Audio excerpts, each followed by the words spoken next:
An informative speech can first be defined as a speech based entirely and exclusively on facts.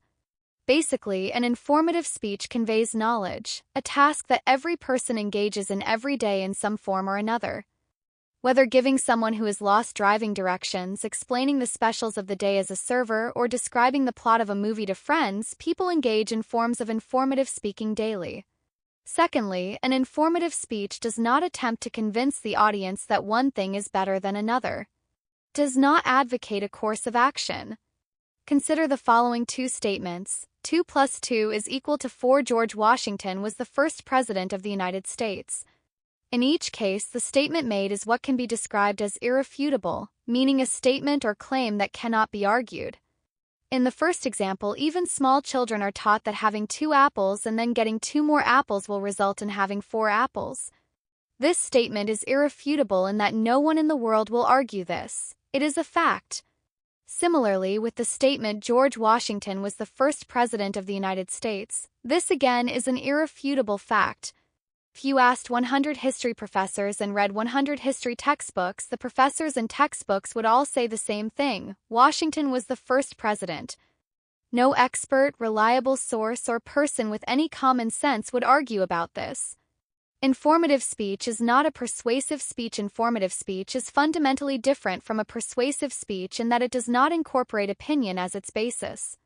This can be the tricky part of developing an informative speech because some opinion statements sometimes sound like facts but are really opinion. For example, in an informative speech on George Washington, you might say, George Washington was one of the greatest presidents in the history of the United States. While this statement may be agreed upon by most people, it is possible for some people to disagree and argue the opposite point of view. The statement George Washington was one of the greatest presidents in the history of the United States is not irrefutable, meaning someone could argue this claim. If, however, you present the opinion as an opinion from a source that is acceptable, it is a fact that someone holds the opinion. You do not want your central idea, your main points, and the majority of your supporting material to be opinion or argument in an informative speech. Unlike in persuasive speeches, in an informative speech you should never take sides on an issue, nor should you spin the issue in order to influence the opinions of the listeners. Even if you are informing the audience about differences in views on controversial topics, you should simply and clearly describe and explain the issues. This is not to say, however, that the audience's needs and interests have nothing to do with the informative speech. We come back to the WIFM principle because even though an informative speech is fact-based, it still needs to relate to people's lives in order to maintain their attention. Why informative speech is important? The question may arise here. If we can find anything on the internet now, why bother to give an informative speech? The answer lies in the unique relationship between audience and speaker found in the public speaking context. The speaker can choose to present information that is of most value to the audience. Secondly, the speaker is not just overloading the audience with data. As we have mentioned before, that's not really a good idea because audiences cannot remember great amounts of data and facts after listening. The focus of the content is what matters. This is where the specific purpose and central idea come into play. Remember, public speaking is not a good way to dump data on the audience, but to make information meaningful. Finally, although we have stressed that the informative speech is fact-based and does not have the purpose of persuasion, information still has an indirect effect on someone. If a classmate gives a speech on correctly using the Heimlich maneuver to help a choking victim, the side effect is that the audience would use it when confronted with the situation.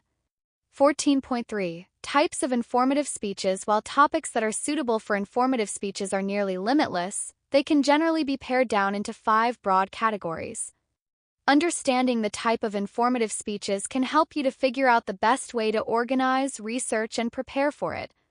Type 1. History. A common approach to selecting an informative speech topic is to discuss the history or development of something. With so much of human knowledge available via the internet, finding information about the origins and evolution of almost anything is much easier than it has ever been. With that in mind, some of the areas that a historical informative speech could cover are below. Objects. History of objects such as the baseball or the saxophone can be presented in your informative speech. Someone at some point in history was the first to develop what is considered modern baseball. An informative speech speaker could give a speech on the history of baseball. Who was it? What was it originally made of? How did it evolve into the baseball that is used by Major League Baseball today? Places you can also give an informative speech on the history of physical places such as the Eiffel Tower or the Disney World. The Disney World of today is different from the Disney World of the early 1970s. The design has developed over the last 50-plus years. Stories on the first things built in the Disney World, first theme parks, and how it expanded and built in other parts of the world can all be interesting historical elements to share with your audience. Ideas. It is also possible to provide facts on an idea such as democracy or freedom of speech. For example, while no one can definitively point to a specific date or individual who first developed the concept of democracy, it is known to have been conceived in ancient Greece. By looking at the civilizations and cultures that adopted forms of democracy throughout history, it is possible to provide an audience with a better understanding of how the idea has been shaped into what it has become today. Type 2. Biography. A biography is similar to a history, but in this case the subject is specifically a person, whether living or deceased. For the purposes of this class, biographies should focus on people of some note or fame, since doing research on people who are not at least mildly well known could be difficult. But again, as with histories, there are specific and irrefutable facts that can help provide an overview of someone's life, such as dates that President Lincoln was born and died and the years he was in office as president. This might be a good place to address research and support. The basic dates of Abraham Lincoln's life could be found in multiple sources, and you would not have to cite the source in that case. But you use the work of a specific historian to explain how Lincoln was able to win the presidency in the tumultuous years before the Civil War, that would need a citation of that author and the publication. Type 3. Processes. Process speeches provide information on steps to accomplish a specific task, goal, or process. For example, speakers can talk about how to bake chocolate chip cookies, how to throw a baseball, how a nuclear reactor works, and how a bill works its way through Congress. Process speeches are sometimes referred to as demonstration or how-to speeches because they often entail demonstrating or performing something. These speeches provide step-by-step instructions on completing a specific task. However, not all process speeches tell the audience how to perform something but rather only explain the procedures so audience can gain understanding on how things work. Type 4. Ideas and concepts. Sometimes an informative speech is designed to explain an idea or concept. What does democracy mean? What is justice? In speeches on ideas and concepts, speakers should first define the idea or concept and then provide specific examples to make your concept concrete, real, and tangible to your audience. Type 5. Categories or divisions. Sometimes an informative speech topic doesn't lend itself to a specific type of approach, and in those cases the topics tend to fall into a general category of informative speeches. For example, if a student wanted to give an informative speech on the 4 C's of diamonds, they certainly wouldn't approach it as if they were providing the history of diamonds, nor would they necessarily be informing anyone on how to shop for or buy diamonds or how diamonds are mined. The approach in this case would simply be to inform an audience on the 4 C's and what they mean. Other examples of this type of informative speech would be positions in playing volleyball or the customs to know when traveling in China. As stated above, identifying the type of informative speech being given can help in several ways, but perhaps the biggest benefit is that the type of informative speech being given will help determine to some degree the organizational pattern that will need to be used. For example, a how-to speech must be in chronological order. There really isn't a way to present a how-to speech other than how the process is done in a time sequence. That is to say, for a speech on how to bake chocolate chip cookies, getting the ingredients must come before mixing the ingredients, which must come before baking them. Putting them in any other order will only confuse the audience. Similarly, most histories and biographies will be organized chronologically, but not always. It makes sense to explain the history of the baseball from when it was first developed to where it is today, but certain approaches to histories and biographies can make that irrelevant. For an informative speech on Benjamin Franklin, a student might choose as his or her 3 main points: 1. His time as a printer. 2. His time as an inventor. 3. His time as a diplomat. These main points are not in strict chronological order because Franklin was a printer, inventor, and diplomat at the same time during periods of his whole life. However, this example would still be one way to inform an audience about him without using the chronological organizational pattern. As for general informative speeches, since the topics that can be included in this category are very diverse and cover a range of subject matter, the way they are organized will be varied as well. However, if the topic is types of something or kinds of something, the organizational pattern would be topical. If it were the layout of a location such as the White House, it would be spatial. 14.4. Guidelines for informative speech topic selection and preparation. Pick a focus topic. Don't be too broad in preparing an informative speech. One of the most common misconceptions students have is that they must be comprehensive in covering their topic, which isn't realistic. Let's say a student selects a topic and proposes the following specific purpose statement: to inform my audience about the Civil War. The Civil War was, conservatively speaking, 4 years long, resulted in over 750,000 casualties, and arguably changed the course of human history. So to think that it is possible to cover all of that in 5 to 7 minutes is unrealistic. Also, a typical college library has hundreds of books dealing with the Civil War. A revised specific purpose for this speech might be something like, to inform my audience about the Gettysburg Address. This topic is much more compact, and doing research will now be exponentially easier, although you will still find hundreds of sources on it. Or an even more specific topic would be like the one in the outline at the end of this chapter: to inform my classmates of the specific places in Gettysburg, Pennsylvania, that are considered haunted. Instead of looking through all the books in your campus library on the Civil War, searching through the library's databases and catalog for material on the Gettysburg Address will yield a much more manageable number of books and articles. It may sound counterintuitive, but selecting a speech topic that is very specifically focused will make the research and writing phases of the informative speech much easier. Another example is a student who wants to deliver an informative speech on Abraham Lincoln. Lincoln was 56 years old when he died. So to think that it is possible to cover his entire life story in 5 to 7 minutes is unrealistic. The better option is to select 3 aspects of his life and focus on those as a way to provide an overall picture of who he was. So a proposed speech on Lincoln might have the specific purpose: to inform my audience about Abraham Lincoln's administration of the Civil War. This is still a huge topic in that massive books have been written about it, but it could be addressed in 3 or 4 main points, such as: 1. The Civil War began in the aftermath of Lincoln's election and inauguration. 2. Finding the right military leaders for the Union was his major challenge at the beginning. 3. The Emancipation Proclamation changed the nature of the war. For Lincoln adopted a policy that led to the North's victory. Regardless of the topic, you will never be able to cover everything that is known about your topic, so don't try. Select the things that will best help the audience gain a general understanding of the topic that will interest them and that they hopefully will find valuable.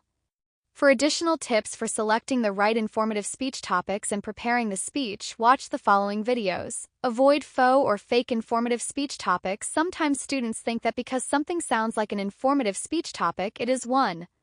This happens a lot with political issues that are usually partisan in nature. Some students may feel that the speech topic to inform my audience why William Henry Harrison was a bad president sounds factual, but really this is an opinion. Similarly, a number of topics that include conspiracy and paranormal subject matter are usually mistaken for good informative topics as well. It is not uncommon for a student to propose the topic to inform my audience about the existence of extraterrestrials, thinking it is a good topic. After all, there is plenty of evidence to support the claim, right? There are pictures of unidentified objects in the sky that people claim are from outer space. There are people who claim to have seen extraterrestrials, and most powerful of all, there are people who say that they have been abducted by aliens and taken into space. Problem here, as you have probably already guessed, is that these facts are not irrefutable. Not every single person who sees something unknown in the sky will agree it is an alien spacecraft, and there can be little doubt that not everyone who claims to have been abducted by a UFO is telling the truth. This isn't to say that you can't still do an informative speech on alien sites. For example, 2 viable options are to inform my audience about the SETI project or to inform my audience of the origin of the Area 51 conspiracy. However, these types of speeches can quickly devolve into opinion if you aren't careful, which would then make them persuasive speeches. Even if you start by trying to be objective, unless you can present each side equally, it will end up becoming a persuasive speech.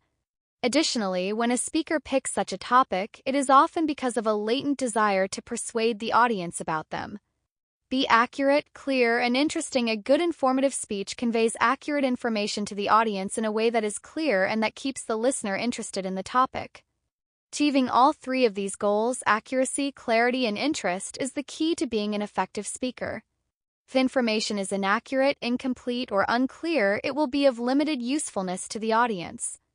Part of being accurate is making sure that your information is current. Even if you know a great deal about your topic or wrote a good paper on the topic in a high school course, you will need to verify the accuracy and completeness of what you know, especially if it is medical or scientific information. Most people understand that technology changes rapidly, so you need to update your information almost constantly. The same is true for topics that, on the surface, may seem to require less updating. For example, the Civil War occurred over 150 years ago, but contemporary research still offers new and emerging theories about the causes of the war and its long-term effects. So even with a topic that seems to be unchanging, carefully check the information to be sure it's accurate and up to date. What defines interesting?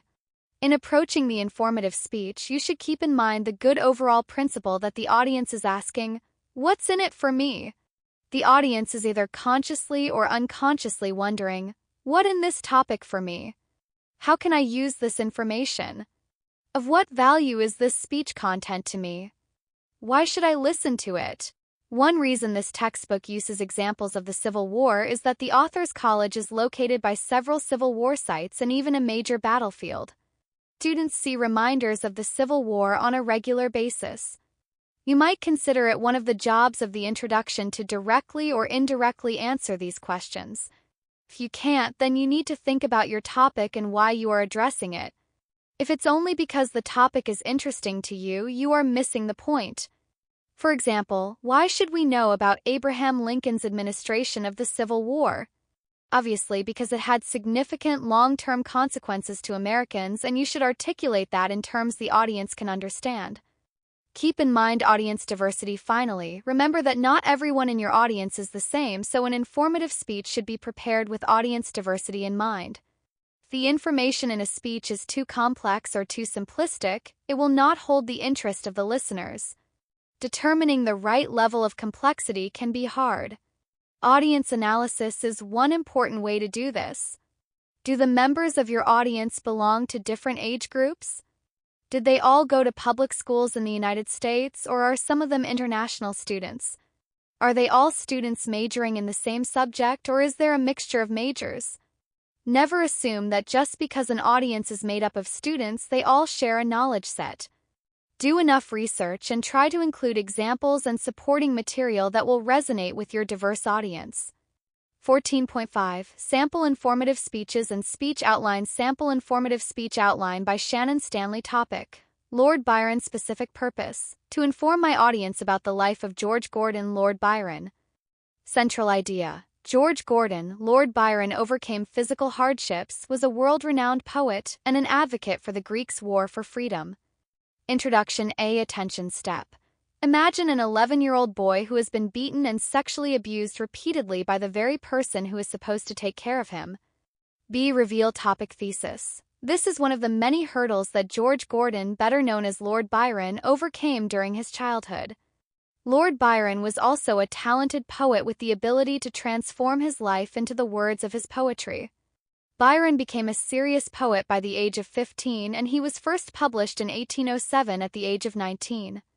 Lord Byron was a staunch believer in freedom and equality, so he gave most of his fortune, and in the end his very life, supporting the Greeks' war for independence.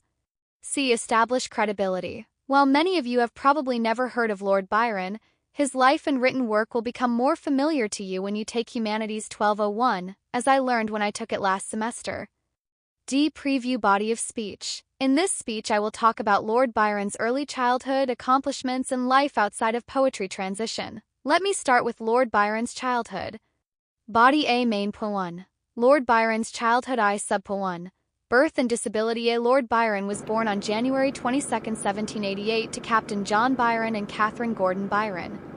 B. According to Paul Trueblood, the author of Lord Byron's father only married Catherine for her dowry, which he quickly went through, leaving his wife and child nearly penniless.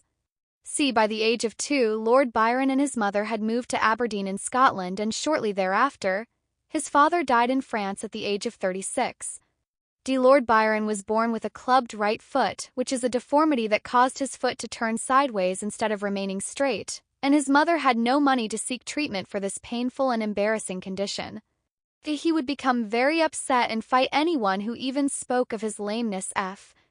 Despite his handicap, Lord Byron was very active and liked competing with the other boys. 2.2 Later childhood sexual abuse. At the age of 10, his granduncle died, leaving him the title as the 6th Baron Byron of Rochdale. With this title, he also inherited Newstead Abbey, a dilapidated estate that was in great need of repair. B. Because the abbey was in Nottinghamshire, England, he and his mother moved there and stayed at the abbey until it was rented out to pay for the necessary repairs. C. During this time, May Gray, Byron's nurse, had already begun physically and sexually abusing him. A year passed before he finally told his guardian John Hanson about May's abuse. She was fired immediately. Unfortunately, the damage had already been done. In the book Lord Byron, it is stated that years later he wrote, "My passions were developed very early, so early that few would believe me if I were to state the period and the facts which accompanied it." Transition. Although Lord Byron had many obstacles to overcome during his childhood, he became a world-renowned poet by the age of 24. B. Main point 2. Lord Byron's accomplishments as a poet. I.1. Beginning of the career. Lord Byron experienced the same emotions we all do, but he was able to express those emotions in the form of his poetry and share them with the world. B. According to Horace Gregory, the author of poems of George Gordon, Lord Byron, the years from 1816 through 1824 is when Lord Byron was most known throughout Europe. C. But according to Paul Trueblood, Childe Harold was published in 1812 and became one of the best-selling works of literature in the 19th century. D. Childe Harold was written while Lord Byron was traveling through Europe after graduating from Trinity College. Many authors such as Trueblood and Garrett, the author of George Gordon, Lord Byron, express their opinion that Childe Harold is an autobiography about Byron and his travels.